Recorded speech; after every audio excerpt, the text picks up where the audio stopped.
At this time, I have the honor to present to you the moral leader of our nation. I have the pleasure to present to you Dr. Martin Luther King, Jr.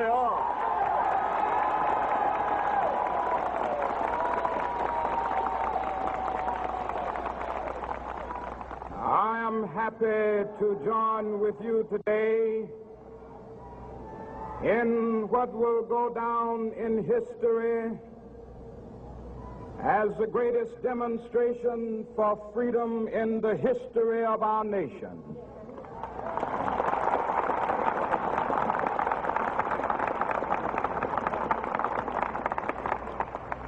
Five score years ago, a great American in whose symbolic shadow we stand today signed the Emancipation Proclamation. This momentous decree came as a great beacon light of hope to millions of Negro slaves who had been seared in the flames of withering injustice. It came as a joyous daybreak to end the long night of their captivity. But 100 years later, the Negro still is not free. 100 years later, the life of the Negro is still sadly crippled by the manacles of segregation and the chains of discrimination. 100 years later, the Negro lives on a lonely island of poverty in the midst of a vast ocean of material prosperity. 100 years later, the Negro is still languished in the corners of American society and finds himself in exile in his own land. And so we've come here today to dramatize a shameful condition. In a sense, we've come to our nation's capital to cash a check. When the architects of our republic wrote the magnificent words of the Constitution and the Declaration of Independence, they were signing a promissory note to which every American was to fall heir. This note was a promise that all men, yes, black men as well as white men, would be guaranteed the unalienable rights of life, liberty, and the pursuit of happiness.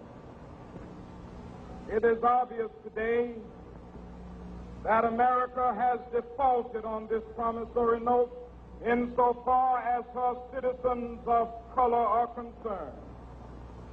Instead of honoring this sacred obligation, America has given the Negro people a bad check, a check which has come back marked insufficient funds.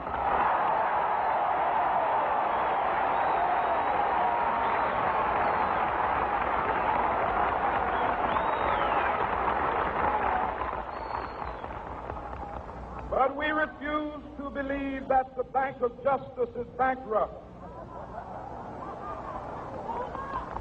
We refuse to believe that there are insufficient funds in the great vaults of opportunity of this nation. So we've come to cash this check, a check that will give us upon demand the riches of freedom and the security of justice.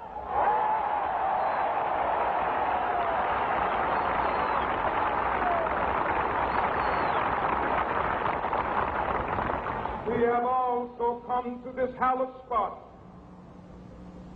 to remind America of the fierce urgency of now. This is no time to engage in the luxury of cooling off or to take the tranquilizing drug of gradualism.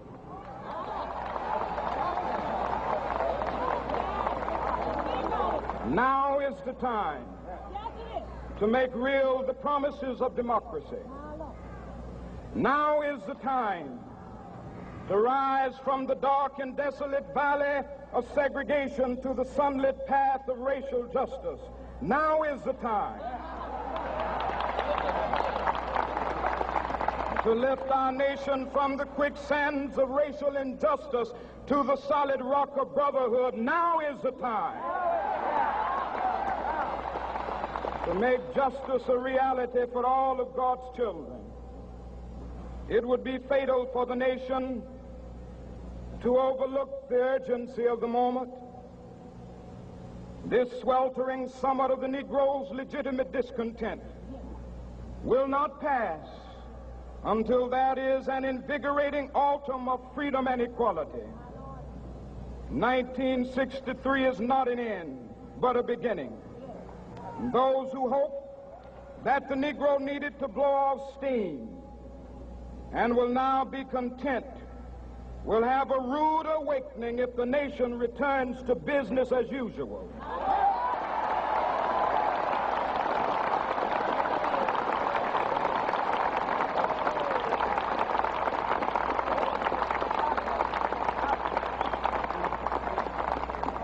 There will be neither rest nor tranquility in America until the Negro is granted his citizenship rights.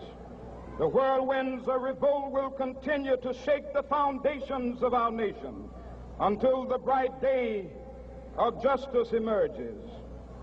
But that is something that I must say to my people who stand on the warm threshold which leads into the palace of justice. In the process of gaining our rightful place, we must not be guilty of wrongful deeds. Let us not seek to satisfy our thirst for freedom by drinking from the cup of bitterness and hatred.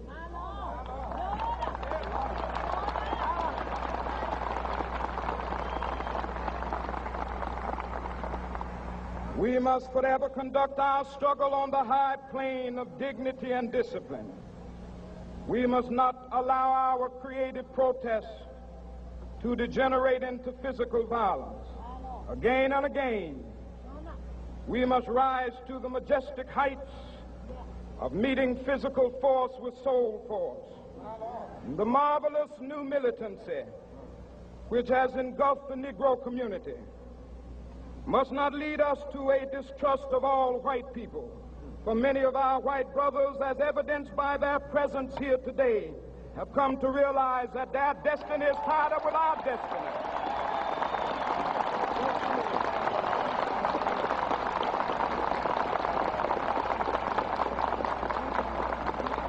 And they have come to realize that their freedom is inextricably bound to our freedom. We cannot walk alone. And as we walk, we must make the pledge that we shall always march ahead.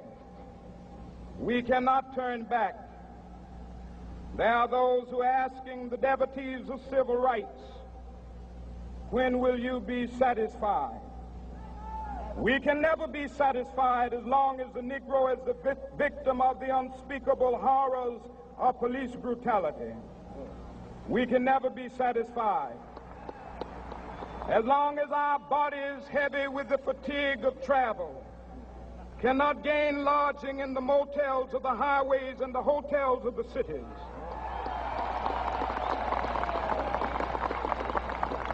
We cannot be satisfied as long as the Negro's basic mobility is from a smaller ghetto to a larger one. We can never be satisfied as long as our children are stripped of their selfhood and robbed of their dignity by signs stating for whites only.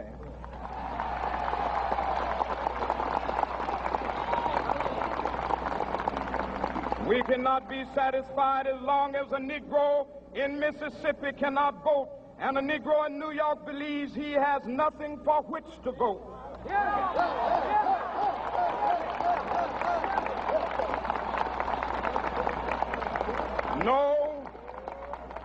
No, we are not satisfied, and we will not be satisfied until justice rolls down like waters and righteousness like a mighty stream.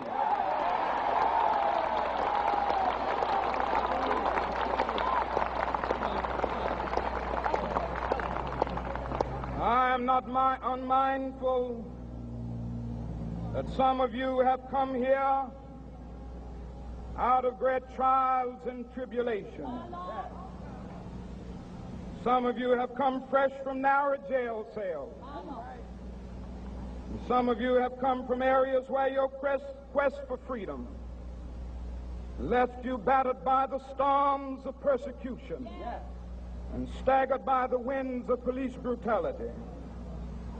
You have been the veterans of creative suffering. Continue to work with the faith that unearned suffering is redemptive. Go back to Mississippi. Go back to Alabama. Go back to South Carolina. Go back to Georgia. Go back to Louisiana. Go back to the slums and ghettos of our northern cities. Knowing that somehow this situation can and will be changed. Let us not wallow in the valley of despair. I say to you today, my friend,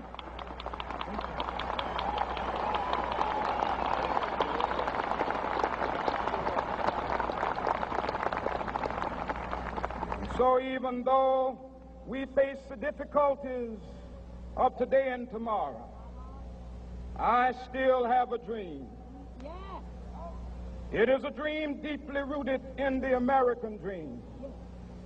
I have a dream that one day this nation will rise up and live out the true meaning of its creed.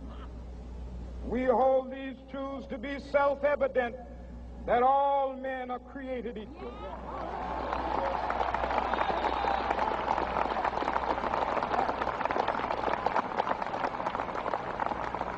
I have a dream that one day on the red hills of Georgia, the sons of former slaves and the sons of former slave owners will be able to sit down together at the table of brotherhood. I have a dream that one day,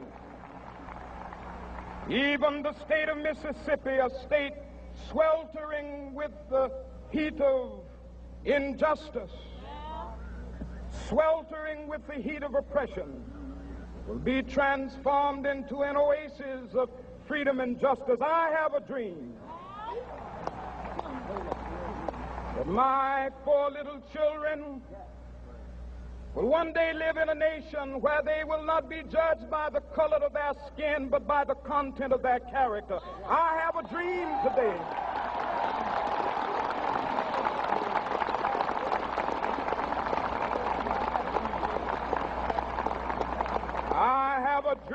that one day down in Alabama, with its vicious racists, with its governor having his lips dripping with the words of interposition and nullification, one day right there in Alabama, little black boys and black girls will be able to join hands with little white boys and white girls as sisters and brothers. I have a dream today.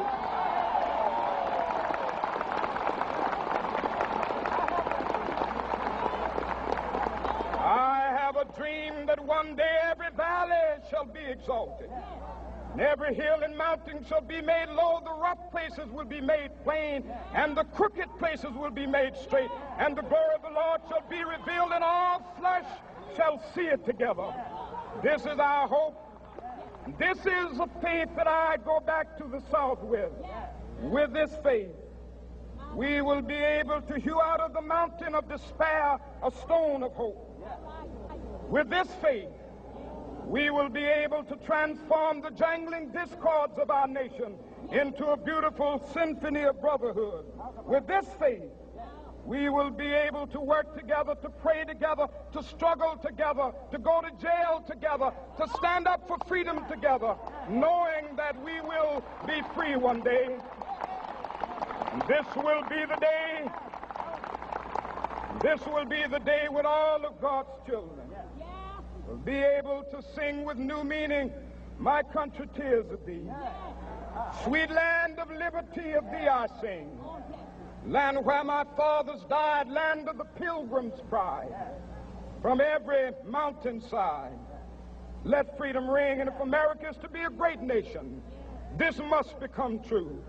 And so let freedom ring from the prodigious hilltops of New Hampshire. Let freedom ring from the mighty mountains of New York. Let freedom ring from the heightening Alleghenies of Pennsylvania. Let freedom ring from the snow-capped Rockies of Colorado. Let freedom ring from the curvaceous slopes of California.